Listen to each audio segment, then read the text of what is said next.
everybody could take those seats, please.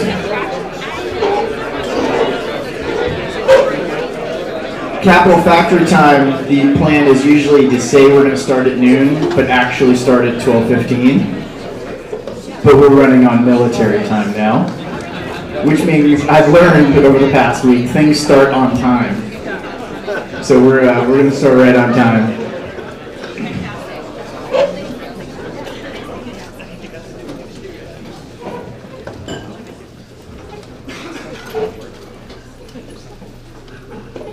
Awesome. Well, welcome everyone. I'm Josh Baer. I'm the founder of Capital Factory. Mayor, we got a seat for you right up here.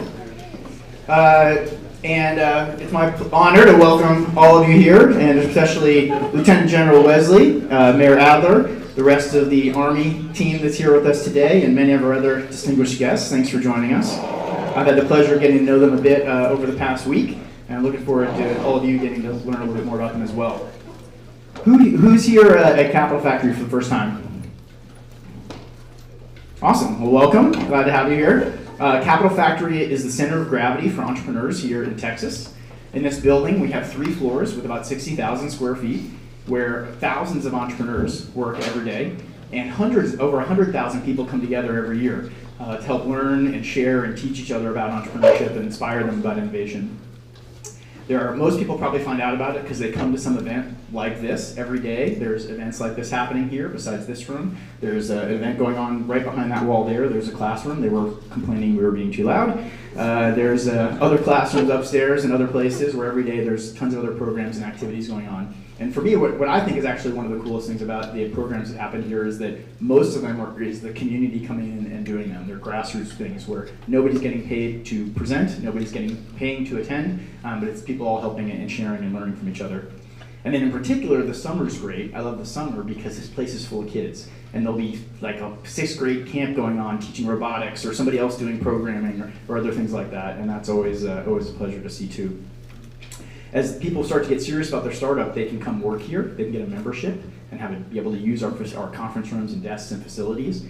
And having space is an important part of that, but really the reason they do that is because they're looking for people. They're looking for the people they need to help connect to move their startup forward. They're looking for co-founders. They're looking to hire their first employees. They're looking to find a mentor, someone that's kind of done this before that they can look up to and that can share with what they've learned. They're looking to find their first customer or their first investor. And all those things are so key and so important in the early stages of a company. That's what they're coming here looking for. And everybody here is working on technology and innovation and startups to really increase the likelihood that you'll bump into them. And then as they show traction and show that they really have something to work on, we have an Accelerator Program which we use to help get them access to all the best resources, and then we invest in those companies as well. And through that, we are the most active early stage tech investor in Texas, definitely over the past 5 or 6 years. And so we're investing in lots of the companies that are here and then trying to help them plug into everything that's happening. So in addition to being a center of gravity for entrepreneurs, Austin, and more so Capital Factory now, is their center of gravity for defense innovation. And that all started, as I remember it, when Joseph Kopser and Craig Cummings, who's here with us today, came to town with Ride Scout, their last startup, which they ended up selling to Mercedes. And so not only did they bring all their military connections and resources here, which really sparked a lot of what we see here happening today, and we can kind of trace it back, but they also brought another big company to town, Mercedes, and they've been a great partner here at Capital Factory as well. Then the Secretary of Defense, Ash Carter, 2 years ago, launched the Austin DIUX unit here, Defense Innovation Unit Experimental, which is a DoD innovation unit that's been based here for quite a while. I know Zach and David are here from DIUX. And then just a month ago on this stage, we had Secretary of the Air Force, Heather Wilson, launching the new Austin AFWorks Air Force Innovation Unit here, which you also probably saw around the corner. And it seems like just about every week, we have another government agency or innovation unit coming through here, looking at how they can plug into what's happening here in Austin in the ecosystem. So that's made an impact on the startups here already. Sensei, one of our startups here at Capital Factory, through this relationship, they build software that helps track actually the movements in your eye to literally read your mind. And they can use it for a lot of different applications. But they're right now doing a project with the Air Force, which you can probably see a demo of over there, which they found through being here at Capital Factory. And through that, they are now training the first generation of fighter pilots here in Austin at Austin Bergstrom. And they're doing it in half the time that it normally takes, which saves a lot of money. I mean, to think of every hour in an F-16 or F-35. And that's really what's game-changing for them as a company. And then another example is a company called New Knowledge, which uses artificial intelligence to identify social media messages that are legitimate versus not legitimate, and which ones are being done maliciously to try to influence opinion, whether it's by bots or through other governments or other agencies. And obviously that's a big problem for companies and for governments alike. So this Futures Command thing, though, this is really a whole other scale and level than the other programs that we've seen so far. While we're really excited to have them here, this isn't one unit of the Army. This is the whole Army Innovation Unit. It's a really, really big deal. And also as part of that, it's the creation of a new 4-star general. And there are only a few 4-star generals and 4-star commands. And so that's something that literally takes an act of Congress to happen. There'll be 500 people based here in Austin. And this group controls the entire R&D budget for the Army, which is one of the biggest R&D budgets in the world. In addition to being able to bring great problems to the table, they've got money to go invest, to go make things happen, and to help create startups and catalyze them.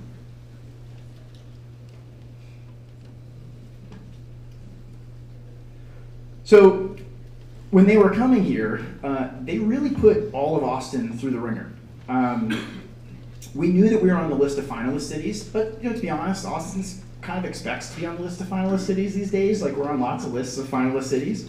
But then as they started to really engage, every time they came, they only gave us 24 hours notice that they were coming. So it was literally like, we're coming tomorrow, everybody needs to be ready. And that was a big part because they wanted to see the real Austin. They wanted something authentic. They didn't want something that was overly produced or prepared, and they got it. They got to see the real Austin. The Austin Chamber is, as many of you probably realize, but they don't always get credit for it, they're the ones that really drive a process like this. They're the ones that take point on organizing it and making it happen. Most of that happens under NDA, so we never hear about it. But for me, it was actually a really great opportunity to see how hard they work. Because at the startups, we all like to brag about how we pull all-nighters and do all these things to make all these things happen. But the chamber was pulling all-nighters to make this happen over and over again. And it definitely would not have happened without their help. So we're really lucky to have a great chamber here. In addition, Governor Abbott and his office were also really critical in pulling all this together. He made time with Undersecretary McCarthy and General Wesley when they were here to meet with them, and really pulled some other magic together to get this over the finish line. So that was really appreciated as well. And then finally, the UT System Board of Regents were critical in making this happen too. And as they recently may have read in the paper, the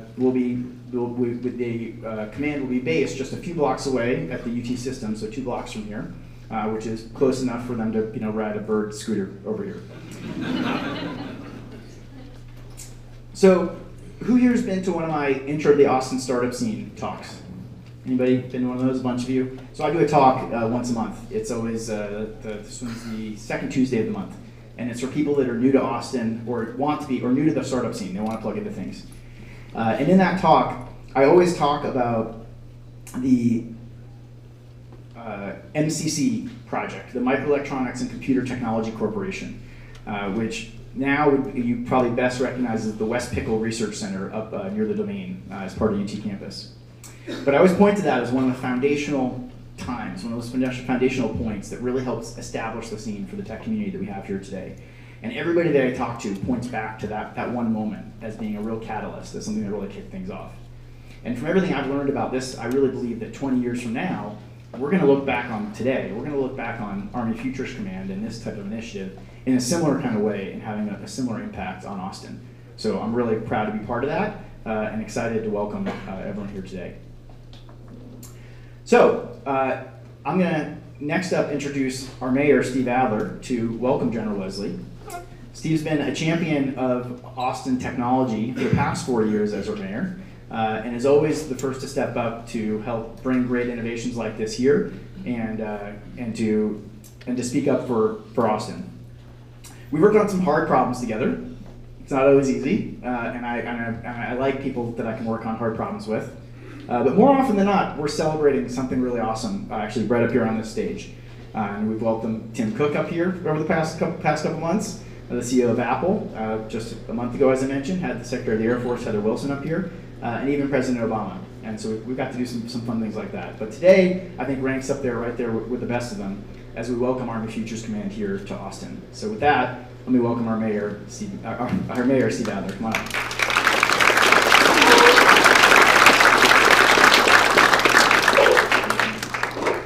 So, General Wesley, and to you and to your command, welcome home. This feels right for our city, and we're excited. I also want to thank the Chamber for the work that was done, but Josh, I think a lot of the recognition needs to go to you. There's no better ambassador for our city. There's no greater driver of the institutional innovation industry that we have in the city than you. And I have frequently said and really believe that I love coming into this space and coming upstairs, because this space feels like Austin, Texas. So congratulations to you as well.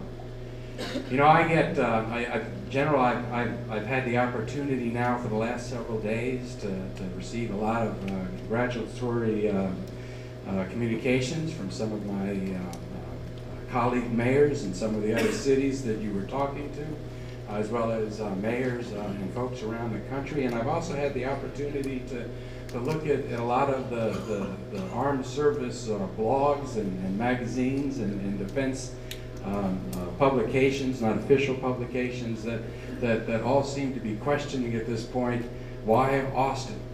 And I think that the theme generally runs something like, you picked a city that's full of bleeding heart liberal hippies. How is it that you could possibly put a 3-star command in that city?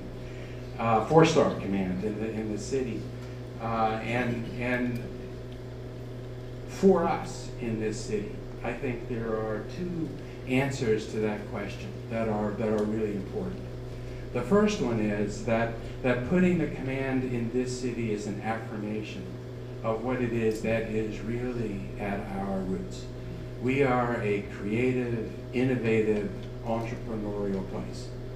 You went back, Josh, to MCC, which was one of the first tech expressions of that culture in our city, and that would be a good place to start from. I've been here a little bit longer than that, so I go back farther than that. This is the city where in the 70s, Willie Nelson came to not only reinvent country music, but to reinvent it who listened to country music. That's Austin, Texas. Austin, Texas has always thought outside of the box. Austin, Texas is a city that thinks looking forward. It thinks into the future. This is a city that prides itself on anticipating and recognizing not where we are, but where it is that we're going to go. So when the Army was looking for an environment that would be one that the Army could use to grow, to focus on forward trends, on futures, to modernize, to explore boundaries and horizons, no other place other than Austin, Texas, so meets that. So it is an affirmation of what we believe about ourselves and one of our most crucial elements of who we are. The second reason I think it's really important is because this gives Austin truly the opportunity to be in our nation's service. Austin in our nation's service is what this project and program and command is about. What more unique contribution could this city be making to our national security than to be one element of helping to foster innovation and creativity? This is right up our alley. This is the unique contribution that we can be making to our commonwealth with the rest of our country. So we are so excited at this opportunity, and as I have said to you before, and as I will continue to say, anything that you need, any assistance that my office can provide to help to ensure the success of standing up this command and then its success It is something that is near to dear for who we are and what we aspire to. So, General, welcome home to Austin, Texas. We're going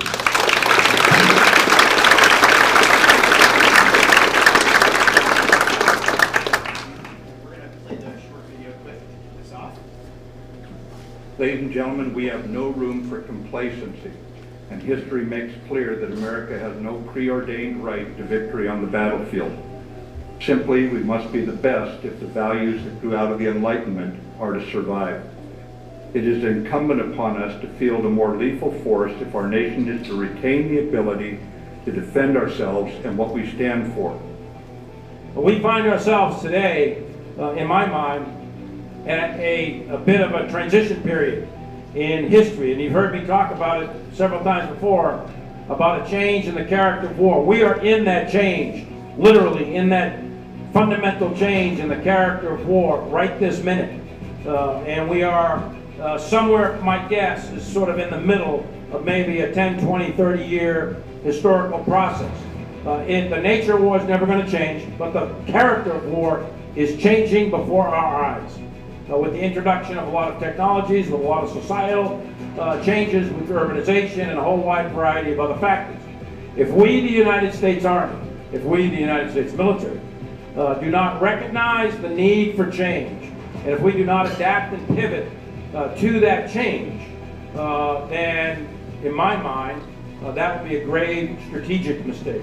This means growing the force while maintaining quality, reshaping it to be more robust and successful in all domains, and modernizing it with the best weapons and equipment available to guarantee clear overmatch in future conflicts. Being ready to fight tonight is not enough. The Army must modernize today to be ready to fight tomorrow's wars against increasingly capable adversaries and near-peer competitors.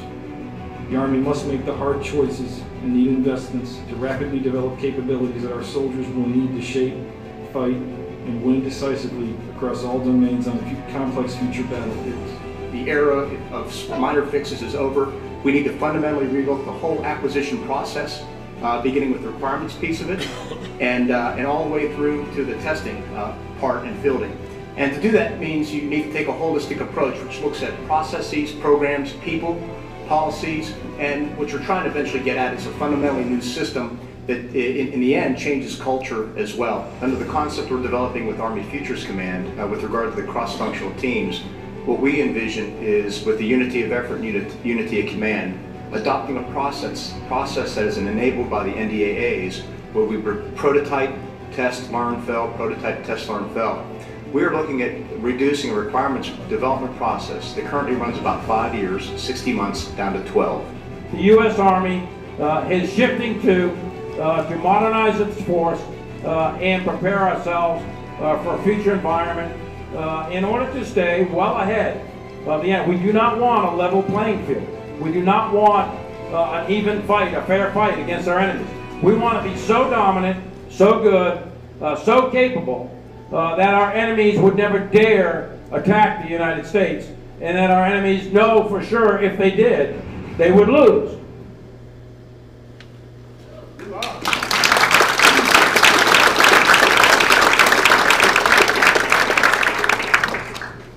So in 2008, the state of Russia invaded the former Soviet Republic of Georgia. And if you think back to that time, by all accounts, Russia's incursion into former Soviet Georgia was a failure. They didn't know how to coordinate their logistics, their intelligence was poor, their operations were unsuccessful, their fires were inaccurate, and at the end of that 2008 incursion, President Putin looked at his equivalent of an interagency and he said, "We will fix our army." One of his generals said, "Well, sir, if you do that, we're going to need resourcing, we need priorities, we need your assistance, we need this, we need that." And President Putin fired him on the spot. 6 short years later, Russia acquired the state of Crimea without firing a shot, and then conducted an incursion into eastern Ukraine, and by all accounts, all those things that I mentioned, logistics, intelligence, sensor shooter connectivity, fires, successive operations had all reversed themselves in 6 short years. Russia is a peer of ours, and they're challenging us in every domain. China is a peer of ours, and they are challenging us in every domain. Our peers have seen that the United States Army is the best army on the planet, and they are investing in order to challenge that across all domains. China, the South China Sea, you see the significant investment in the South China Sea islands, and that is to keep any threat away from China because they want no part of it. They've invested fundamentally in their conventional forces in ways that are unprecedented. Our peers are challenging us. Now that might seem daunting, and if you study this, you might be a bit concerned.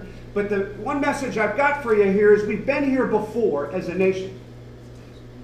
If you go back to 1973, we went through a fundamental transformation that was deliberate and took years of investment across the enterprise to make us a different army. And that army that we invested in 1973 because of the threats that we saw from the Soviet Union is the army that we enjoy today. It's the army that we are proud of today. It's the army where you shake soldiers' hands in airports and say thank you for your service. That army was built based on the convictions of the threats of the 1970s, particularly from the Soviet Union.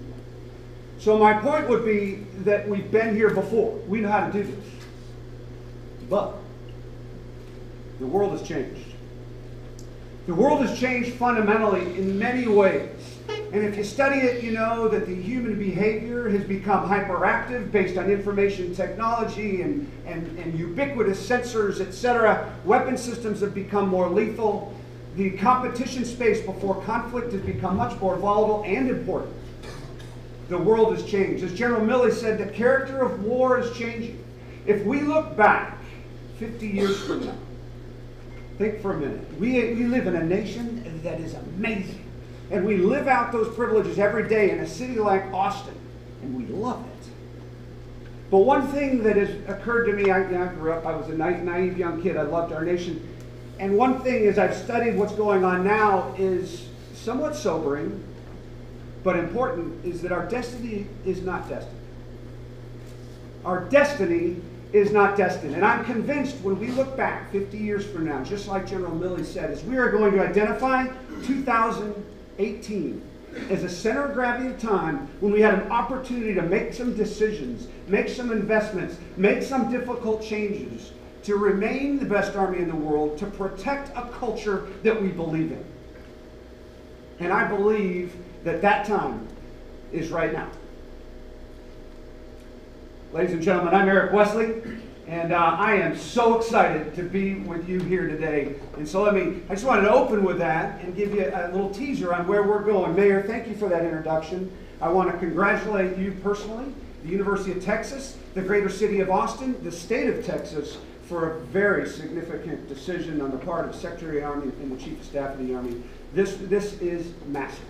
And I want to try to explain a little bit of that to you, sort of cast a vision of where we're going. But this is a time, this is a week, this is a day where Austin should be proud of what you've accomplished, such that you became so attractive to, I think, the second biggest institution on the planet, that we want to come here with our 4-star headquarters, the Army Futures Command. This is a testament to the people of Austin, because, Mayor, you are absolutely right. What attracted us, look, we had a number of things we were looking at. We wanted to be near good talent. We wanted to be near distinguished academics that are renowned worldwide. We wanted to be near industry that is progressive and achieving results. And we wanted to be in an innovative culture. By all measures, it was Austin among the most competitive cities in the nation that optimized that. There was one other, and that is a community that our soldiers and families and VA civilians would want to live in. And that really gave you some great marks. In fact, I got to tell you, I can't tell you the number of people since the decision was made want to get on this bandwagon and come get a job, you know. But it was the competitive nature of the city, and before in case anybody's wondering, the city of Austin, University of Texas Systems, and others, Board of Regents has been fantastic, and they have been very gracious in their efforts to encourage us to come here. But I want to be clear with you, before any incentive was on the table, we were making a decision to come to Austin because of those elements that I described. So again, congratulations to the City of Austin. Thank you, Mayor, for all the work you did. Josh, you were brilliant in your 24-hour alert in terms of getting something together alongside the Chamber of Commerce. One of the things I've talked to the media about is what is it about Austin? What about the culture in addition to the technology, the innovation? And I said, you know, all the cities we went to were innovative cultures. All of them were proud of their incubators and their accelerators. But one of the things that was different about Austin is when we came here, first of all, it's a southern city, we felt welcomed in. We were immediately welcomed in. In fact, when I landed on Friday, within 30 minutes of arrival, I got a call from the president of the Board of Regents welcoming me to Austin, and it's been that way every day since. But it's more than just southern hospitality. It's southern welcoming nature, but also this wherewithal. Everybody knows Texans make stuff happen. Hear that? Right? So everybody knows that Texas makes stuff happen. But then there was a third component. It was not just that you were welcoming, not just that you have wherewithal, but you were willing to reach out to the Army and say, hey, we're going to show you how to do this. We're going to show you our tools so that you can be good too. And so one of the things I said to the Under, I said, sir, we could go to Austin today, turnkey and start up right now. And so here we are.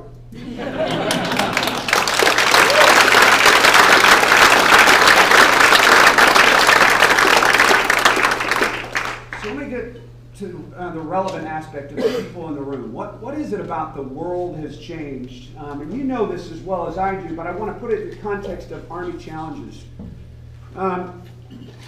You know, we were really good in the industrial era, this last century that we just left. We're renowned in the Army for innovative solutions. Sometimes we're in a crisis and we've got to fix or figure things out like right now. So we're good innovators, but we are a massive bureaucracy. And so one of the problems that we have is, as an institution, we had a laborious industrial model that takes years and years to go from analysis, a description of the operational environment, the threat, to developing requirements, to prototyping, and finally getting through a bureaucratic acquisition process.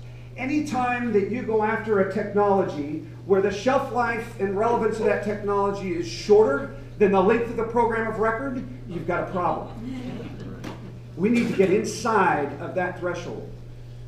The second point is that if you're a startup, and this is the era of startups, where young kids with laptops go to Starbucks and they collaborate and they start a company. And then they may sell it and do really well and do something else. But in that kind of era, those two kids in Starbucks with those laptops not only can't break through the bureaucracy of the United States Army and get into our labs in order to start prototyping and sell a product to the Army to help our soldiers, not only can they not do it, they want no part of that. Because they're moving fast and they're collaborating with ideas and they want to make things that are effective and useful to this great nation. They don't want to bust through all of that bureaucracy. So what's the solution? We're coming to you. Right? So we know that we have to get in that space. If you listen to Secretary of the Army, he said we need to change our culture. We can't rely on the past of 1973 to become the greatest army in the world. We need to get into the current culture, which means we need to change our own. We need to break China, which is why this is the largest reorganization or restructuring of the second largest institution on the planet right now. More than 90,000 soldiers this will be affected by in terms of restructuring, the biggest restructuring since 1973. But one of the components of restructuring is moving out of our fenced-in, walled-in cities with ubiquitous security, and we're going to embed into a culture that knows how to innovate. So we'll have UTS's, like I said, been very gracious with helping us get into UTS headquarters there, the details of which we're still working out. We'll have a headquarters over there in UTS, and they'll do headquarters things. But coming to Austin is not good enough. Just coming and renting some space isn't good enough. We need to get in where these accelerators are. We need to bump into people who are innovating. As Josh says, we need to smash into innovators. which means what we will do is we're establishing an Army Applications Lab, which is intended to leverage these accelerators and incubators not unlike Capital Factory. And our first step will be to take our innovation center, our innovation cell, which is Army Applications Lab, and we're going to grab some, well, pay for it. So we're not going to invade. So we're going to enter into an agreement and get some space here in Capital Factory so we can be bumping into people who are thinking, who have ideas that we have not thought of. Because I can still employ the great labs that the Army have that have been successful over the years and still doing great things. But unless I can inculcate the ideas that can only be found in Starbucks or a Capital Factory, we will not be good enough to compete in the operational environment that I described. Now, what are the benefits? If you look at the benefits, look, I think, well, I was talking to a reporter not long ago, and they were talking about the 500 jobs, the 500 positions that are associated with the headquarters. Ladies and gentlemen, that is a minute detail relative to the impact and potential of what Army Futures Command will bring to Austin. Because the first thing we're going to do is put a demand signal for ideas. We're going to put a demand signal for requirements, for capability shortfalls. We're going to put a demand signal at the University of Texas where we have to solve problems that we don't know how to solve. And we're going to provide requirements or ideas that need to be developed to students, to innovators. So we're going to put a demand signal out there to the University of Texas, to the Texas system, and to the incubators in the city. And by the way, we're starting at Capital Factory, but some of the others out there, if you've got some unique innovator, we're going to be in your space too if you welcome us in. So there's a demand signal. The other thing I would tell you is that we bring, as Josh alluded to, about billions of dollars of venture capital money, to coin a phrase. This command this year will manage over $8 billion in RDT&E money. And we are investing, we are investing in material development of over $40 billion worth of material requirements. And you can imagine those billions are managed by the headquarters right here in Austin. That doesn't mean I'll come to Austin there. But this is the place where that will be facilitated. This is the place where we're going to build relationships with academics. This is the place where we're going to build relationships with innovators that will help us solve these problems. So you can imagine the resources that will be available for a city that has the capacity and the potential to help us solve real hard problems as we move into the future. I'm going to wrap this up this way and hopefully be able to answer your questions because I don't want to talk all afternoon. But I will say this. You're a little bit of serendipity here. Spent some time at the University of Texas, spent some time with the university president, and it was noted that you have they have a saying over there that what happens here changes the world. We have a phrase that we use in the Army Futures Command, and it is we're going to change the world. So in 1973, the Army completely transformed itself. And in so doing, became the best army on the planet. At one point, not long after that, the Soviet Union blinked, partly because of the capability of the United States Army and the United States military. So when they blinked, the wall fell and the world changed. The world changed fundamentally, transcending the planet, because an army changed. Well, we're changing right now. And we have the potential, collaborating with the people of the University of Texas, the people at Austin, the people at Capital Factory, and other accelerators. We have the potential to change the world in accordance with the values that we hold dear. And if we're really good, there is no war. And we continue to sustain the quality of life that we know and love, but we only do it when there's a whole-of-nation approach. We can't do it inside our fenced-in installations or our own Army labs. They're good labs, but we can't do it by ourselves. I think I've made the case that we need you. So we wanted to come to the best. We picked the best. Austin, Texas. We're here, and in accordance with that saying, we are just excited about the fact that we together will change the world. God bless you.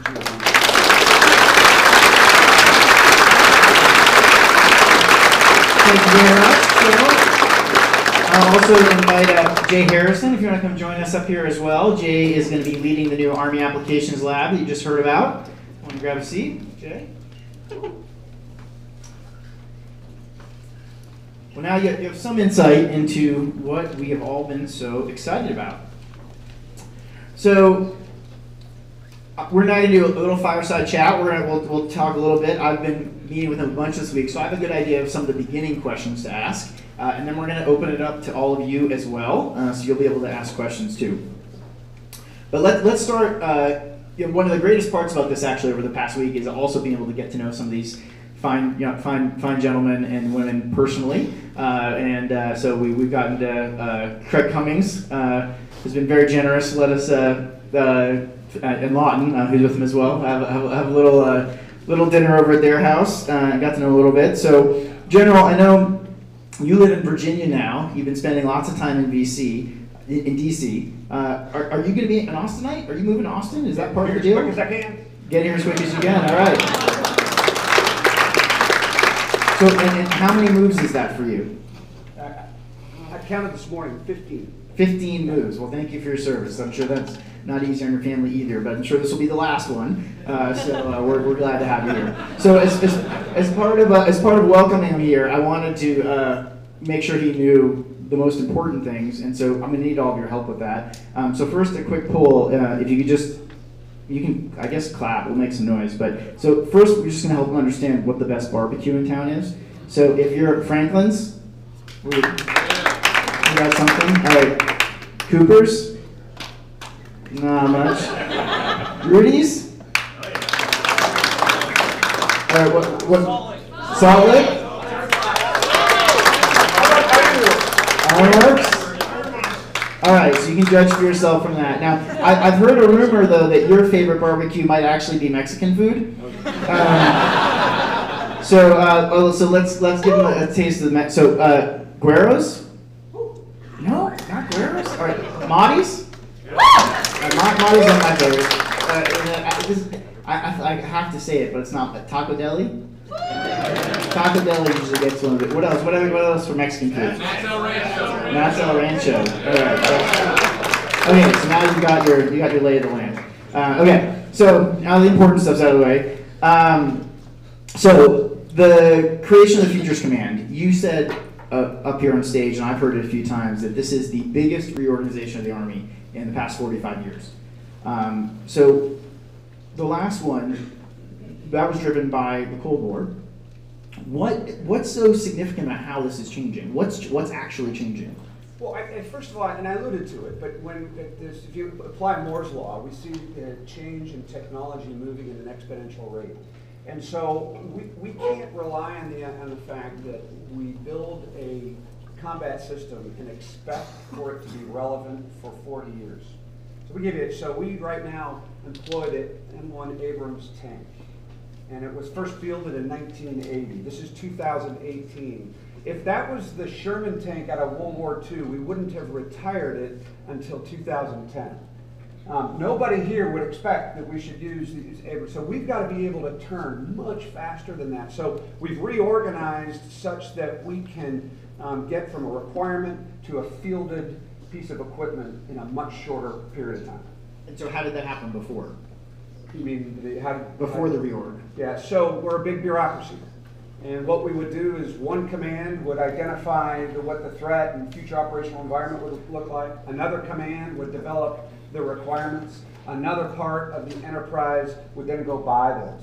And of course, across that bureaucracy, you start to lose the unity of effort that you're trying to achieve. In this case, all of the resources and all of the decision-making associated with modernizing the enterprise for material development will be under one 4-star headquarters 2 blocks away. And so that whole process from beginning to end will happen in one place. That's the big change. Great. And so you talked about this a bit, but so what is so fundamentally different now that requires that? What about the world has changed? Well, I think the fact that I said the hyperactive nature of human behavior because of communication. So you cannot count on the fact that nation states will dominate within their own sphere, and populations and transcendent organizations have an impact on the way nations behave. So that speed of behavior requires us to be much more agile and be able to react quickly. The other thing is we have to be able to correspond left of conflict in order to preclude combat. Now, much of this is... What did that mean? Well, this is an interesting point, I think. You know, our culture is one where we don't believe we're a warfighting people. Whether you agree with that or not, are wired into our DNA. We don't believe that we're a warfighting people. So our policies, rules, laws, and the Constitution, frankly, has a fundamental distinction between peace and war, and we think war is the anomaly. What we're finding is our peers don't agree with that. Our peers are always in conflict. And so to empower soldiers with creative tools to compete prior to conflict in order to preclude conflict, and then if conflict ensues, be able to be already ahead of them. I guess the whole definition of conflict is changing too. Yes. Awesome. Well, Jay, thanks for joining us up here. Jay, you are technically are you civilian now? Is that the right way to say it? Yeah, I'm not technically a civilian. I'm all civilian. You're all civilian. You're a civilian now, but you were in the Navy, and I've learned also that this is quite competitive as well. I'm surprised he's allowed to be up on stage with the general, but you were in the Navy, and then you were an entrepreneur. So real quickly, just to give us some context and a little bit of why you're one of the people helping to run this initiative with Army Applications Lab. Tell us real quickly what about your startup MAV6 and what it did after you came out of the Navy. So, interestingly, I think a lot of the issues that we were struggling with right after 9/11 are continuing to be issues for us today. I mean, after 9/11, we have a military that was built to fight a particular type of conflict, and when we started to see this unstructured, reactive insurgency that didn't behave by the rules that we built our capabilities around, it engendered a reaction. I mean, we got to go do something.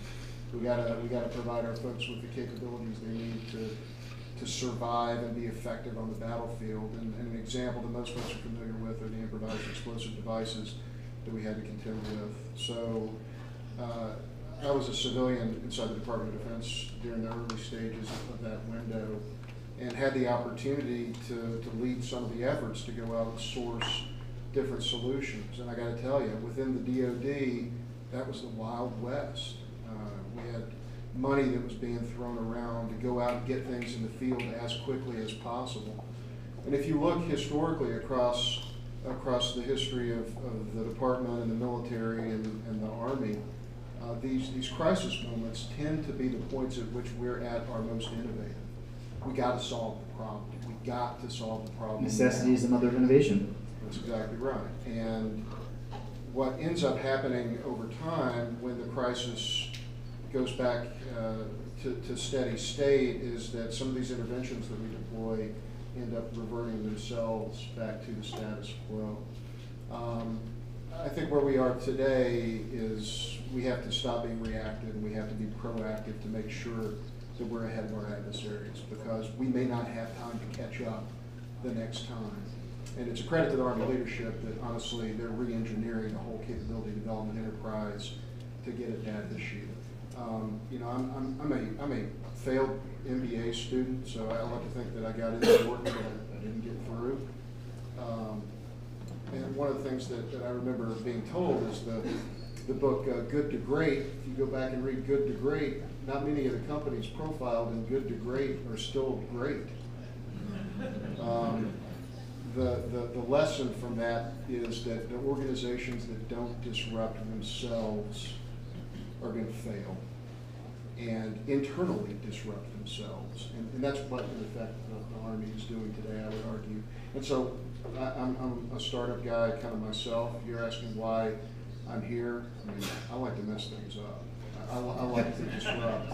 I see this as the biggest sandbox to disrupt for a positive outcome in the history of at least my career in the DoD. I'm going to reinforce something that he said. You mentioned not being in react mode.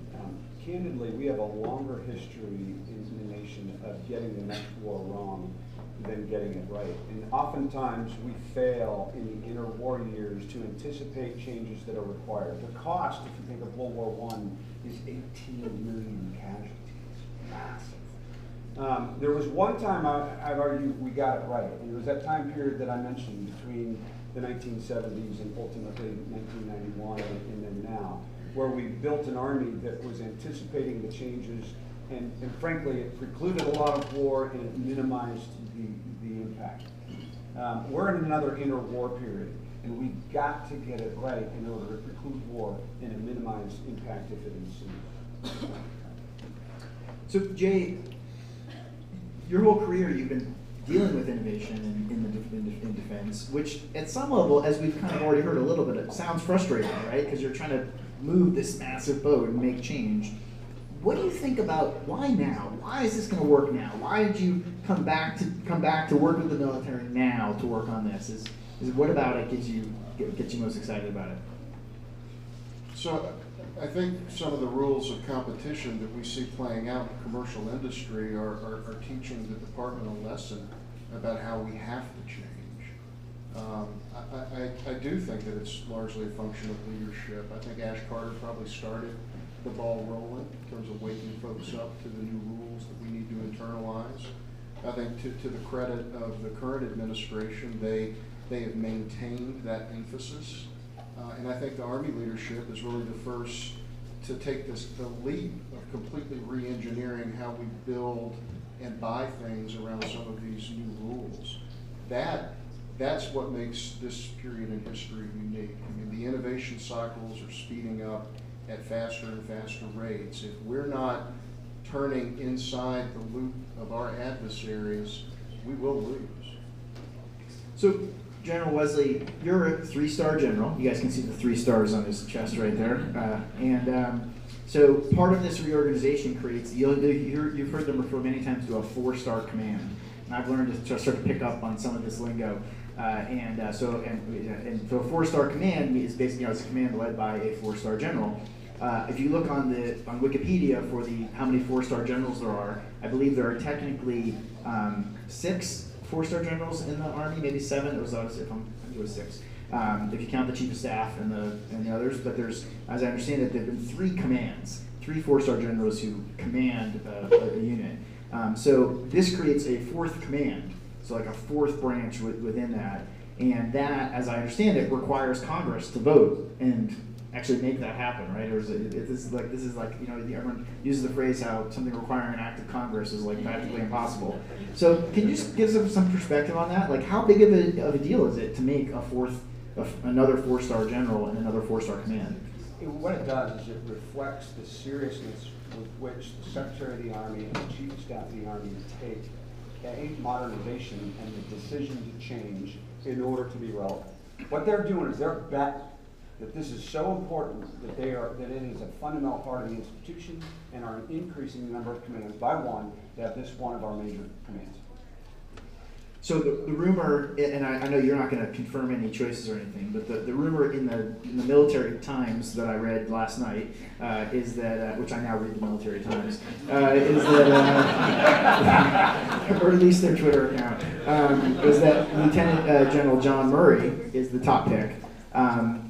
Do you have any idea what the timeline looks for it going from being rumors to actually knowing who the pick's going to be? Here's what I'll tell you. I know Lieutenant General goes by Mike Murray. He's fantastic, and pending any confirmation, I can't get ahead of the Army. But if he were to be selected, he's perfect for Austin. He's commanded at Fort Hood a number of times. He's got a Texas attitude. And I think he's going to be the guy that understands the enterprise and has worked at the enterprise level quite some time. So if the Army selects him, not getting ahead of my chief, then I think he's going to be perfect for us. And are we just waiting on Congress? Is that like? Well, when we find out what the Senate confirms, then you'll be the first. We'll be the first to know. All right, so hopefully soon. All right, Jay, what is Army Applications Lab that you're now leading? So the vast majority of what I'll call the Army Capability Development System or enterprise, and eventually I'm going to learn not to talk like that. It'll take a while being with normal people before they're going to show some of the lingo. It is driven by top-down decision making. And General Wesley alluded to this. We spend a lot of time looking into the future, we derive requirements that govern the things that we buy, and then we issue contracts to folks to build the systems that we need. And that is a lengthy, top-down, protracted process that we follow that takes time. One of the reasons it takes time is we're trying to mitigate risk. I mean, we're dumping billions and billions of dollars into select systems. Not dumping, but investing. There you go. But mitigating risk around those giant decisions we have to make. And oh, by the way, we have to do that. I mean, that is the responsible thing to do, and for certain types of products, it in fact is the best way to go. Having said that, that's not necessarily the only way the world innovates today. You know, back in the day, the only people who could afford to innovate were the people with a lot of capital. Today, that's no longer the case. The democratization of the means of production and the means of distribution, the marginal cost of production basically go to zero with software. The world doesn't innovate the same way that it did even 30 years ago. So we see individuals producing particularly nasty things that we have to deal with. We see really bright folks in their garages developing technologies that could represent a fundamental disruption to how a business does things or how the military does things. And that's not necessarily a top-down process. That's not the Army issuing a request for proposal that says, I need X, Y, and Z. Well, if we knew we needed it, we'd never be disrupted. We need the things that we're not expecting, that we're not anticipating, that we're not looking for. And the only way we can understand really what the implications of emerging technology are is to partner with entrepreneurs, to partner with innovators, to partner with researchers and technologists, to activate networks of partners to help us scan what the landscape looks like and then relate it back to our context. So that emergent approach to capability development is what the Army Applications Lab has been created to support. One other point, this is a good point pointed out, you know, if you say the Army is betting by appointing a 4-star command to go with modernization, there's other indicators of, you know, will this really be a change? First, you just need to look at Jay here. He doesn't fit your typical model of you know, an Army colonel, for example. So this headquarters is not going to look the same. So he rides a Harley, he wears a beard, he's a former Navy guy, and he's an entrepreneur. So the Army said, who's going to be the Chief Innovation Officer? It's going to be Jay Harrison. So this is not your normal Army enterprise here. We're talking about breaking China. I'm still waiting for the Army to figure out the implications of that decision. I think I'm in a grace period right now, but we'll see how it all works out. Joe, can you add on to anything that Jay was saying about why you need to work with startups? I mean, you think about the Army and the military and your R&D labs, and you think you must have tons of brilliant scientists, and you have, as we know, huge budgets and resources. What is it that a startup's going to do that you can't do on your own? I think, I'll put it in a phrase that I think is relevant to everybody in the room. What we want to do is outsource innovation and technology.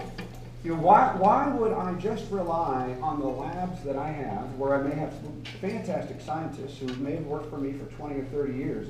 Why not open the aperture and come to a place, and whether it's through a hackathon or just crashing into other innovators, I want to pull ideas in and not eliminate them by virtue of the fact that I've got a fence around the place, right? So we want all the best ideas, and those reside in places like this. It's outsourcing innovation. What's some example that you've seen of actually tech on the battlefield making a difference, tech, you know, innovation being used? Is there something that sticks out in your mind? I'll give you two examples.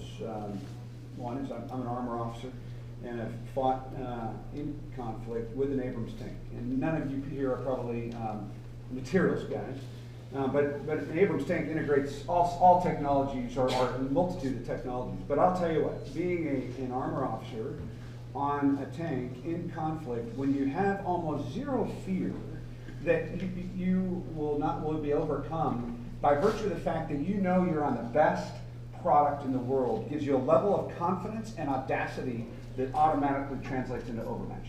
So that would be one example. The other one in OIF 1, when we went from Kuwait up to Baghdad in 2003 across a pretty ominous desert where navigation is challenged when you have nothing but a pool table to navigate off of. And you have this thing that we're all used to in our cars right now, which is a GPS, but not only a GPS on a screen that shows you where you're at, but where all of your other elements are relative to anyone else. And to have a scrolling map and not be working through a book because of the technology through a thing called Blue Force Tap Tracker that was fielded in a highly accelerated rate, largely due to innovators. That was a massive change. So Jay, I know that Army Applications Lab is itself almost like a startup too, and I know you're looking at it in a way that you've got some ideas, but you're going to adapt and learn and grow with that too. But what are some of the first things we could expect to see out of Army Applications Lab here in Austin? What kind of programs are you running? So, thank you for asking that question. We have a number of pilots we're going to be deploying both into Austin and around the country over the course of the next 12 months. One of the critical things that we're getting at with these pilot efforts is to try to lower the barriers to interaction with outside partners. So with university students and innovators and startups, really the people who are likely to provide us with new ideas and new approaches that the Army needs to capitalize on. One of the pilots that I'm most excited about is something called Halo. And the Army, really DOD, has really honed in, I think, over the last couple of years on the fact that we make it too difficult for folks to contract with us. And that indeed is part of the issue, but it's only a small part of the issue if you're a startup. One of the things that we want to try to address is the fact that when we typically contract with a vendor to deliver a product to the Army, we require that product to do things that the commercial marketplace doesn't demand. So if we're interested in leveraging a product out of the commercial marketplace that a startup has produced, we don't necessarily want to go back to that startup and say, okay guys, you need to learn mil-spec, you need to design the on and off button so you can turn it on if the guy's wearing a glove, you need to make sure that it doesn't interfere with all of our other communication systems and it operates on our networks in a safe way. That is in fact the last thing that we So like something as simple as this microphone that we're holding, if you wanted to like all those things you just said, there would be dramatic changes made to the microphone to make it a military microphone. Well, dramatic, there will be changes. What we are doing with Halo specifically is co-developing along with startup partners products that are based on commercial offerings that we can then modify back to support Army applications. So we don't want the startup to become expert in building products for the Army. We want the startups to bring us the idea and their knowledge and their use cases, and we will provide support to the startup to re-engineer the product for the uses that we have. Now, importantly, we don't want to own the IP. I mean, we do want to, in fact, have access to the technology, so some type of government use rights on new intellectual property. But the IP, we want the startup to own hook, line, and sinker, and we will pay for the engineering and the development costs. So just to put it in the starter's perspective, they might come to you with a solution. You say, yeah, that's interesting, but in order for us to use that, we need to make it more secure. We need to, if it's physical, maybe make these changes to it or other things. And you pay to go have maybe a consultant or somebody else, or you do it yourself, come make those changes, but I get to own everything that you did and keep it, so it's still my intellectual property. I have to let you use it, and I don't have to pay anything for it. That's exactly right, although maybe I'll comment on one point. Objectively, what we're looking to have is government personnel staffing a manufacturing platform that would be in Austin to work alongside the startup community to affect these modifications. So it's a team you would have that could go help build those things. Right. And how much equity do you take for that? I take 25%, but it's personal. But our attorney's sitting in the front row. She's nodding her head going, no. No, but in all seriousness, it's free money. It's free money. Non-dilutive. So they said they were one of the biggest venture capitalists in the world, except they don't take any equity. It's a pretty good deal. Okay. So can we just be clear? Each contract will be negotiated. Thank you. My lawyer up here giving me the letter. Right, but the potential here is to have resources that can go help you to make your products work better with them. And typically, these types of projects are non-dilutive. There's different types of funding available to help them get what they need and to help you move it forward in a way that helps your business too. And a lot of, while those requirements might be specially needed for the military and for defense, I bet a lot of those changes will also be useful rolled back other ways too. So, okay, so. General, how can the Austin startup community interact with and get to know you and the Futures Command, other than coming to great events like this today? Well, it starts here, right? One of the things I said to the mayor, I said, don't worry, we are not going to invade Austin with a bunch of Green Army trucks rolling in here. In fact, if you're not observant, you might not even notice, frankly. And the reason for that is we want to make sure we're integrated. We want to participate in the ecosystem of Austin, Texas. But I'm pretty sure we noticed. Yeah, this might be the last thing. So we need to show the flag today, but after today, it's all off. I told my assistant secretary that the only reason I went around with him is because I'm the one that looked good in uniform. He was the guy in charge. But you won't see this anymore. So what we're talking about is the place that you want to engage with us is going to be in a venue not unlike this. And we're going to hang a shingle, and it's going to be clear, and you're going to have an opportunity. We want to create an interface, and the interface we're creating is where we hang a shingle in an accelerator. You asked earlier, what is AAL, Army Applications Lab? It's our plug-in to the accelerator community. And so you ought to come looking for us, Army Applications Lab. And why was it so important? I know the answer to these all sound but why is it so important that it be in the middle of downtown? Why does it have to be in the urban community? So we cite the Allen curve, a well-studied phenomenon that says that where there is greater density of people, more communication happens.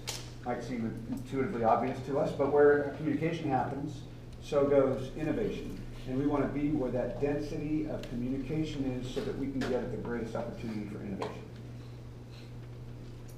Awesome. Well, I'd love to open it up to the audience for questions. I'm sure you have a lot of them. We have a technology innovation here called the Catch Box. This is a microphone that I throw at you. So if you want to ask a question, you have to be able to catch. Shane, I know you can catch, so I'm going to not embarrass anybody by throwing it to you first. Thanks, Josh. So you hold it up and you speak into the box. I guess I don't have to hold it this close. Sir, welcome to Austin. One of several former armor officers in the crowd today, and a former 1st Brigade 1st ID officer as well. So, Roger.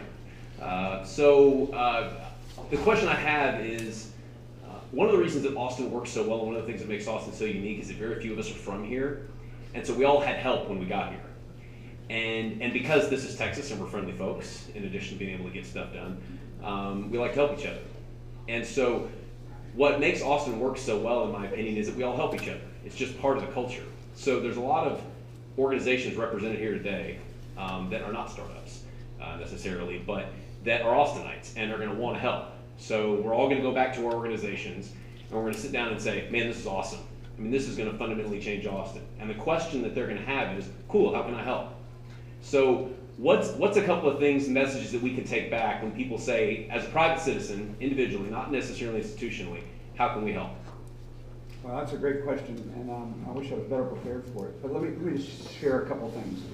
One is, it's not acceptable for us just to have a headquarters and embed into the startup community or in the incubators. We're Austinites, man. And when we come to a city, in the Army, you embed in that city. And if you tell them, you got to give nothing else. You lay down roots for your kids because you got to create home wherever you're at. You know this, right? So we come here, we're going to build relationships more than just the innovation culture. We want to be friends with University of Texas. We want to go to UT football games, right? We want to be good citizens of this. And so in that environment, I think we're going to be able to generate relationships that will afford us the opportunity to leverage those things that you might offer. But I don't know specifically, to answer your question. I'm going to think about it, though, and if you stick around for more than 30 minutes afterwards, I will come back and find you, because I think it's an important question, and I want to answer it a little bit more thoroughly. I have an answer. I mean, a couple of very, very tactical things. I mean, one, we need help telling our story to the community. I think you've heard some things here today. Help us get the word out. You know, help us ask good questions. I mean, help us build our narrative. But we really need to connect to the community first and foremost, because innovation's a network sport, and we have to be networked. So that's thing number one. Thing number two is I work for a really demanding person who has expectations that we're going to start doing things very quickly, and we need a good team. I mean, we need the best team that we can find on the ground down here. So AAL's hiring. What kind of positions? To be honest with you, we're looking for folks with entrepreneurial mindsets. So you don't necessarily have to have a technical background, although we will do a lot of technology-related things. So I'm not dissuading the technologists in the crowd by any means, but you don't have to be a technologist. The most important thing is the connecting type of skill set and personality and awareness of how to synthesize opportunities with different potential technologies that the Army can leverage. On the end. Thank you. General Wesley, I want to compliment you for a very eloquent presentation. I understand most of us would very much appreciate knowing you better. I would like to comment on a couple things, and I hope that I'm not going too far afield, but we watched the Russian science community implode 2-3 decades ago. They don't know how to mass produce in quality, but the Chinese do. They went in 15 years from a set of engineering schools to 10 times that by now. So that threat is real, and I wonder if you would speak to that. Sure. I'll talk briefly. I want to focus today on what we want to do here in Austin, but it is relevant for you to understand our requirements, right? So I think it's a relevant question. On a horizon, you hear a lot of people talk about Russia and what they're doing. We don't see China too far down the pike. They're not as capable as Russia. In the immediate term, Russia would be more capable. But right then around the corner is China. And it's the scale, as you note, that is a fundamental problem.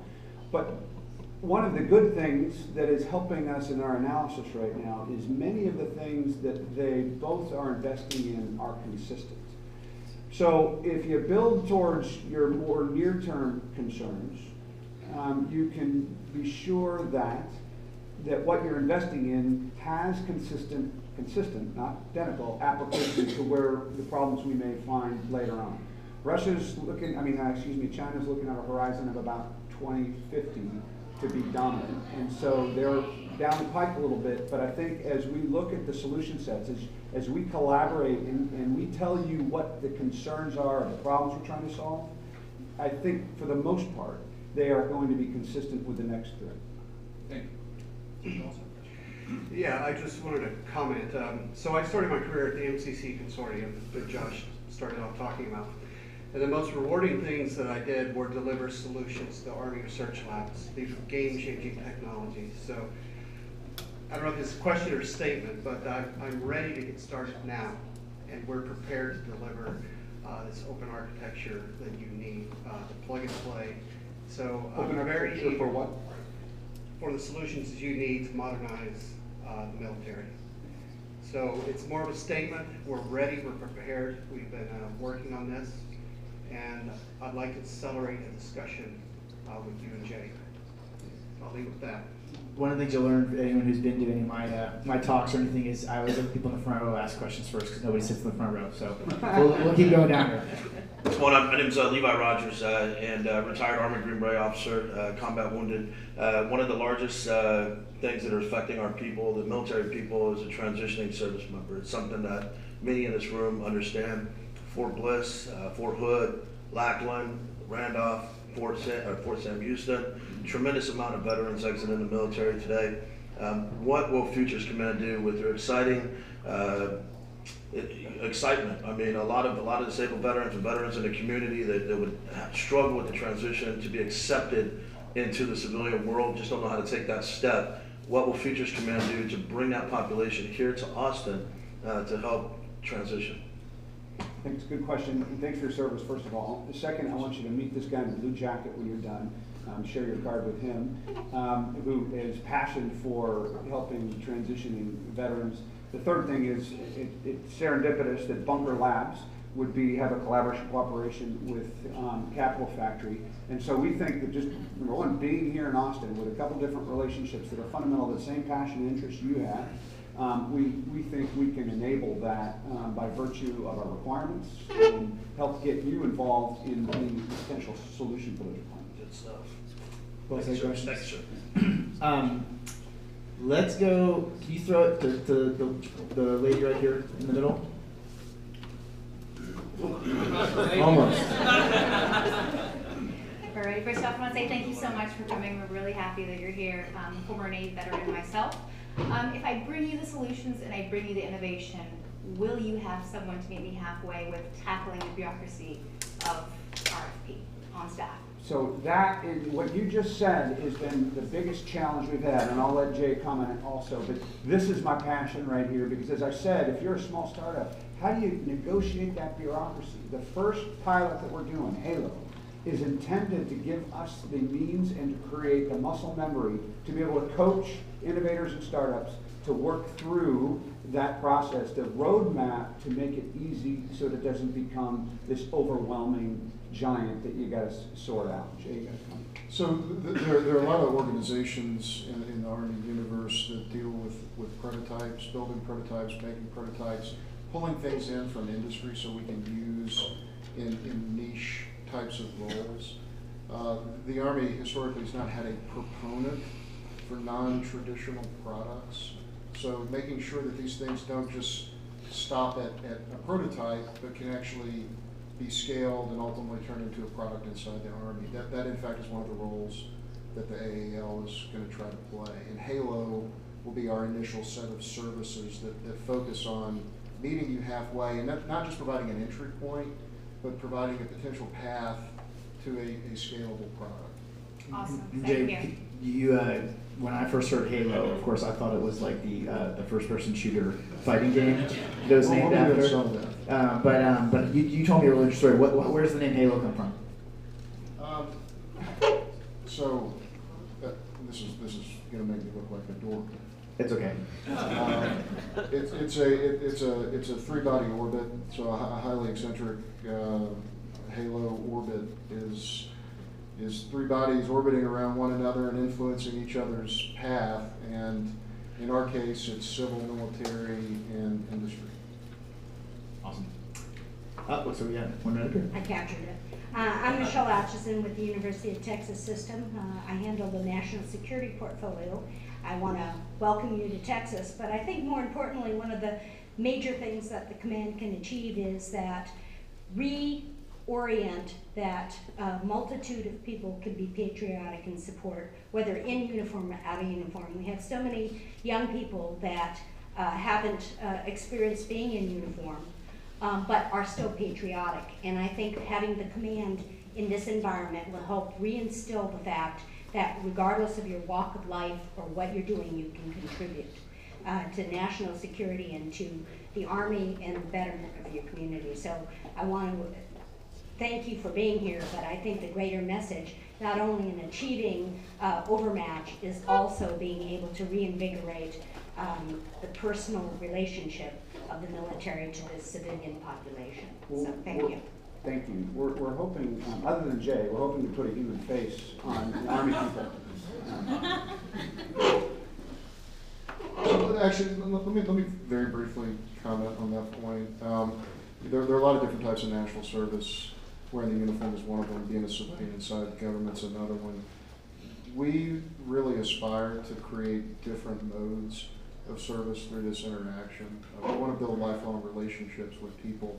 Not just to build products that are specific to the Army, but part of our thesis here, and I think it's validated by the facts, the Department of Defense has had a historical role in driving high-tech value creation for the nation.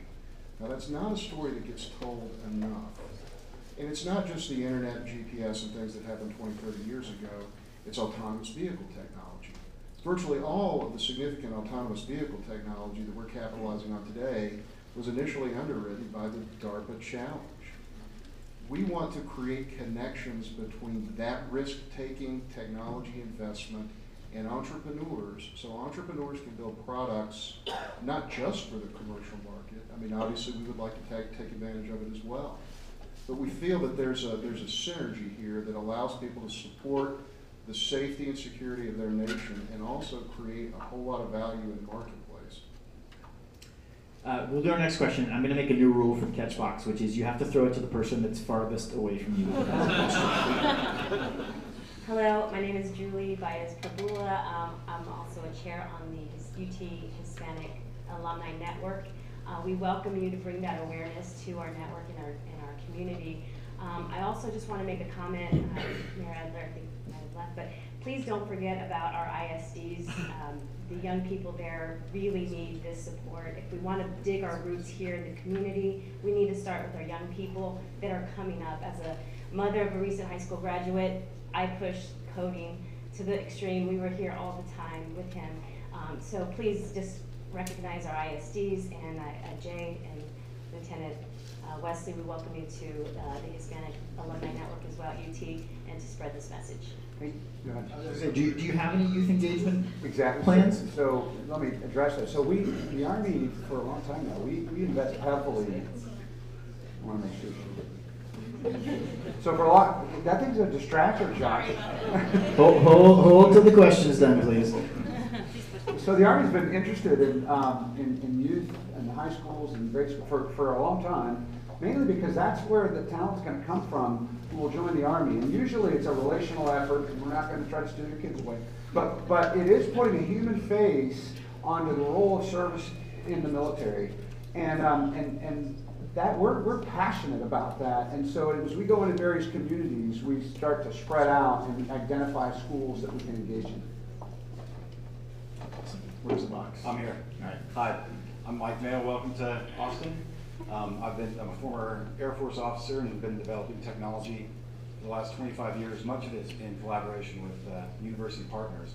So my question to you is, how are you going to resolve, or what is the execution plan to be able to have this open environment in an age where it's becoming extremely difficult to work with universities because of ITAR compliance and covered unclassified information, to where, well, I guess the question is, how are you going to deal with that conflict working on DoD programs when you can't hardly work with non-US citizens?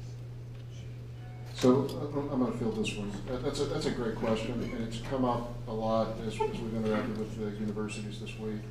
I'll give you an example. I don't want to project that we have a complete solution here, but there are programs that the Department of Defense has been backing called, one of them is called Hacking for Defense. And that type of program is actually offered as a class within universities. The thing that makes it work, though, is framing national security problems in a way that allows us to release them to an open university environment. So if we're highly prescriptive about what we need in a way that could potentially reveal a vulnerability, that's really problematic. We can't necessarily release that information to the universe. But we don't necessarily need to do that. In fact, what we're looking for out of universities is to help us open up the aperture. So if we can describe problems in a way that allows for the creativity of our outside partners to help us think through what potential solutions would look like without revealing sensitive information, that is the type of approach we're going to be taking here. And I'll give a very brief example of what I'm talking about. So one of the problems that we fielded to the Hacking for Defense class recently involved tagging, tracking, and locating of high-value targets. And what we got from the sponsor inside the Army was a very detailed set of specifications that we could not give to a university, quite frankly. We translated that problem into tracking the movement of buffalo in the Western Rockies. Same basic characteristics, same type of solution, but nobody's going to get overly concerned about the buffalo movements. So we think we have some creative ways that we can start tackling how we interact with an open community. You know, another thing I've realized from talking with them over the past week or so is that what they're not trying to do is create startup government contractors, right? This is not like, let's make new startup Lockheeds who are designed to go take our requirements and build them into solutions and create more of what we've already got. We've got great government contractors, and we've got lots of them to choose from, and they have, you know, lots of established processes and things like that. But it's about finding the things they didn't expect to find. And so if you think about it from that perspective, they don't have to necessarily give out the requirements or share all the confidential information. It's more about identifying things they can bring in once they recognize a fit and things like that too. Yeah, there's really two things we're going after. You described one as technology push, one as technology pull. You're all probably aware of what that is. But some of them we're identifying requirements in a way that Jay might have described that we're looking for in order to solve problems. But the other, just by virtue of being near you, we're going to see potential for disruptive technology that you might not have recognized or connected to our requirements because you're not in the environment where we can see an application. So it's proximity is everything. So time for 2 or 3 more questions, and then I do believe that you'll be able to hang out and answer some questions one-on-one as well too. So where's the box? All right, I see one woman in the back right here, and then another Ben and another woman over there. So if you want to throw it to her, or you got the box. You have, then we'll throw it back. Sir, my name's Grant Demery. My question is about access to the warfighter or end user. So SOCOM just had an SMU get in some pretty serious legal trouble for letting a contractor design software directly with them prior to a solicitation. And they took that risk because you need to do that, to iterate your product directly with the customer. So my question is, will AFC make it easier to access the end user earlier in the design process? Yeah, I'm not going to cite a specific authority, but here's the whole purpose of this, and what Jay's going to be doing is to start exercising unique authorities and funding streams. You know, we tend to, those of us in uniform, oftentimes will blame the Congress because we have some bureaucratic requirements that we have to get through. But I'll tell you, there are a lot of holes that you can work your way through, or gaps, or caveats, or clauses that enable this creativity. What we don't do well, though, is leverage them. We haven't levied them to the degree we should because we don't practice it. So I can see where an institution could get it wrong, but the whole purpose of what we'll do here through Army Applications Lab is to start practicing using these unique authorities that the Congress has provided. So yes, okay? Yeah, I guess the only other thing I would add is just that, you know, there are certain things that we have to document, and there's a way to do it, and if we do it the right way, as General Wesley said, there's a lot of latitude. We just have to do it the right way. For those who are more from the startup side who may not be as familiar with it, this just comes down to they can't just find something they like and be like, great, I'm going to buy it from you, because there's rules about being able to make it fair that different people can bid on it and things like that. And so, but to the point he was making, sometimes if you don't know what you want already, or if someone's the only one that's got it, how do you move quickly and make things happen? These are all the things they're trying to juggle. In the back. Yeah, so it's a more practical question, I guess. My name is Monique Faranzos. I'm a local entrepreneur, and I used to be a physicist at the weapons lab in a previous life. So one thing would like you to clarify is we're talking about applications that could be anywhere from, you know, there's a spectrum from anywhere from DARPA-like applications that may be 10 or 20 years out in terms of an actual commercial product, to things that are possibly, you know, maybe 12 months out or 24 months out, right? So imagine we're on the spectrum here of applications that are more near term, but what is exactly the spectrum where you're looking to be active in engaging with the startup community? Because obviously, in a non-academic setting, we're not going to be looking at 20 years out. We're going to be looking at shorter applications, right? Shorter timelines. In short, I'll tell you the spectrum. Jay has built a framework to be able to pull in anywhere along that pathway, 6.1, 6.2, 6.3, those ideas that you're developing, but I'll let you get into any detail if you want to. So I guess a couple of points. I mean, in general, I would say we're looking at things in the time scale that you would typically associate with a venture investment. So let's say 1 to 7 years at most. By the same token, we're not just looking for product. So I know we've been spending a lot of time talking about product.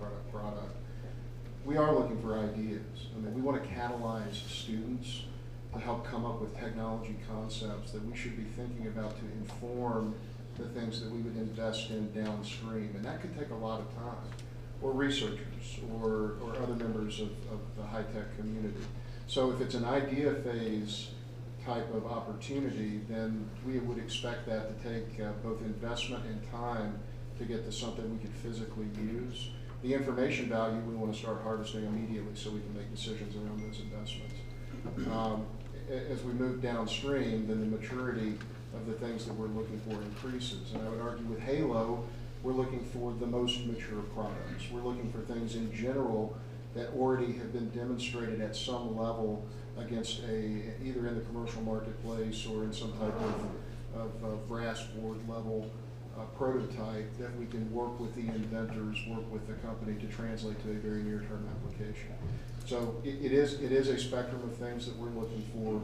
We're not looking necessarily at what I would call foundational research. The Army has one of the most effective foundational research organizations in the world, which is also part of Futures Command, called the Army Research Laboratory.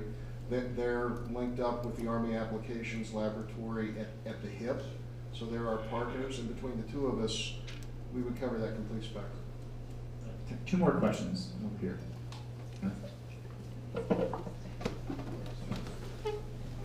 Hi, that's loud. I guess it'll be okay here. I'm Irene Brinker with Diwali, and I wanted to start off by saying thank you so much for your time. And I myself am a Soviet refugee that moved to this country as a child with my family, so the fact that you brought that up as a starting point, it actually really meant a lot to me. But my question is more as far as startups. I have my R&D team in the Ukraine, but we have an amazing team of advisors, including Michael Noe, the former CIO and COO of the US Army and the DoD. I was told that if you're developing a physical product, it doesn't matter where it's developed, but any kind of data for the military needs to stay within the US. With your guidelines, with your program, how does that work? If I have a team outside of the US, are we still eligible? Yeah, it is a good question. We would get the answer for you. I don't have the answer unless you get it. I don't. I mean, the only thing that I would argue, maybe say is this. I mean, the type of innovations we're looking for are not just domestic. I mean, we need to be tapping into sources of innovation around the world. So it is fully our expectation to identify what authorities we have, maybe push the envelope on those authorities to allow us to tap into innovation when and wherever it's taking place. Yeah, if there's an idea that, or a technology we need, we figure out a provision to make it work. I just don't know the details. Perfect. I mean, we're a US company, but the bulk of my engineering is in the Ukraine, which I think is also important for our military to keep independent. Certainly not uncommon. Ben? First off, thank y'all so much for getting ready to set up shop here. We're very excited about it. My question concerns more about the evolution of warfare. So in the last 18 to 24 months, we've seen a lot more aggressive deployments by international adversaries using information and knowledge as a way of influencing communities, larger groups of people that are actually in very densely populated areas where you can seed ideas that happen amongst innovation. So I was curious as to, within the scope of how y'all are looking at the future of increasing lethality of the actions of our soldiers, what is the role of information warfare and also electronic warfare, i.e. the ability for us to disable people's dependence on technology to have access to information? Yeah. So brilliant question. It's a good one. I'm glad you asked it. Because if you're a civilian or you spend a lot of time in the military, you might have a very narrow view of the role of a combat formation, and it usually has to do with pulling the trigger and shooting a bullet, right? What I alluded to a little bit earlier is that because our peers, this is really important for any American, I think, to appreciate, because the space is changing. What we're finding is because our peers are reluctant to engage with us in close combat because we're pretty good, they've pushed a lot of the competition space, what we say, to the left. In other words, they're achieving their objectives to the left of conflict before there's a deployment. And so this has massive cultural implications that I think we all have to collectively come to embrace because of that dynamic that I described earlier. We need to get used to the idea that we will have to compete before there is a labeled conflict. We don't like to see ourselves in conflict before there's an actual labeled or named war. But in order to be competitive, in order to preclude war, in order to posture ourselves, we have to get in the information space. So what's the one that is most prevalent in our newspapers today? The question of collusion. And I suggest that's not the question. The question is, what did an adversary do to create dissension within something that had quasi-unity? It's not just the issue of our election, it's Catalonia, it's Brexit. And in every case, you can identify where adversaries, peers, competitors are trying to break the unity that exists within an alliance. And if we don't come to grips with those information operations, we're going to have a big trouble realigning our interests. On EW, this is from a technical perspective, electronic warfare, our peers are challenging us in every domain. We are used to, in the last 30 years, if you've watched conflict, and forgive me for going along on this, if you've watched conflict over the last 30 years, when post fall of the wall, when the Soviet Union fell, if there was a conflict, U.S. coalition forces and our allies would identify the conflict, maybe identify the opponent, start to deploy forces to that theater, and as I say all the time, stack metal for 6 months until we got everything we needed, and then we would engage in whatever objectives we were trying to seek. That kind of environment is gone with our peers because, so why do I share that long story with you? There are a lot of creative people out there that will help us compete left of conflict. There will be people that help us in the competition phase to solve these problems of being able to communicate amidst a challenged environment in order to have assured PNT, position, navigation, and timing, so that our POSNAV is accurate. So there's a myriad of solutions or technologies that we need in this environment that is exponentially changed, where our peers are aggressively competing before there is ever a conflict. Sorry for the long answer, but it's really important. This is not just about building weapons. It runs the spectrum of requirement. Can I make one quick closing comment? Stand up, Eric. So Eric Frey has a wound care company, a bandage company, and I wanted to point out the work that he's doing, because this, for the AAL, this is the archetypal opportunity that we're looking for. We're not just looking for kinetic. We're not looking for things that blow up. We're not even looking for things that help us control the spectrum. We're looking for things that will help us do the day-to-day things that the Army has to address. So next generation bandages, next generation wound care, any sold boots, shoes, the Venn diagram of the things that the Army buys and needs relative to what we see emerging in the commercial marketplace, the overlap is almost complete today if you get down to the component level. And to boot, Eric's sort of a Navy guy too, so exactly the type of person we're looking for. Played football at Naval Academy, right? That's right. All right, well, before we break, I do want to point out a couple of closing things, and then, like I said, I believe there'll be lots of people around to talk to one-on-one and answer questions. First of all, just so you know, before we break, who you might go talk to, because I'm sure there'll be a long line of people that want to talk to the General and to Jay. If you are here with Army Futures Command, could you just raise your hand? Because there's a whole bunch of people around the room. They're like afraid to raise their hands. Okay. They have uniforms on, so even if they're not raising their hands, you can find them. But there's a whole bunch of people here from Army Futures Command that probably aren't supposed to answer questions, but you can go corner and ask for questions. And then if you work with Capital Factory, can you raise your hand?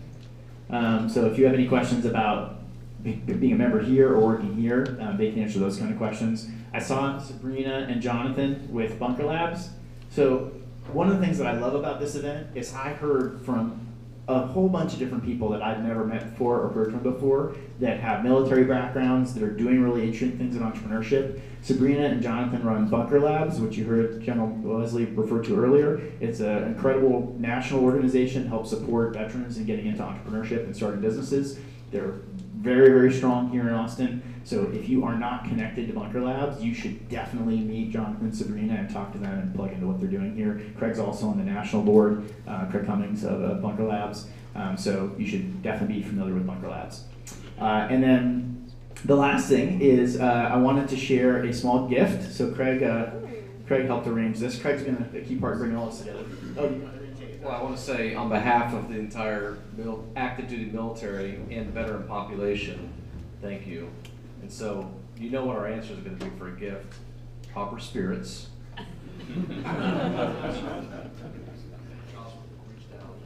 This is Tito. Locating Tito. It's signed. He says, "Welcome to Austin." Keep that away from Jay, by the way.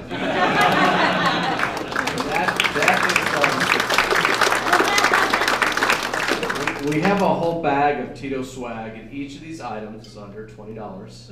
And they come from multiple individuals. So we're good. We're good. I think the bottle is a little more, so Craig drank some. Reduce the value. Awesome. Thank you very much. Let's give a big round of applause for everyone. Thank you very much. Thank you.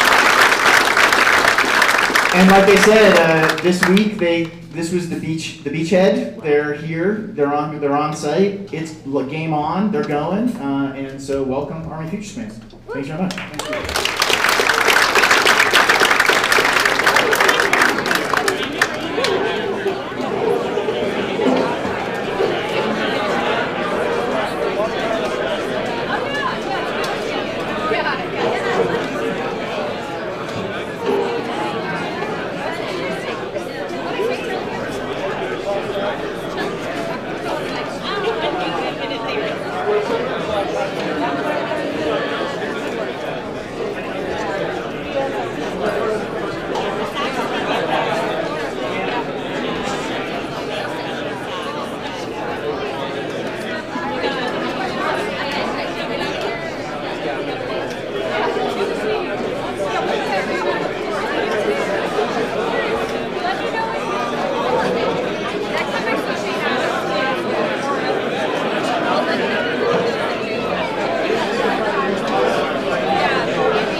Thank you.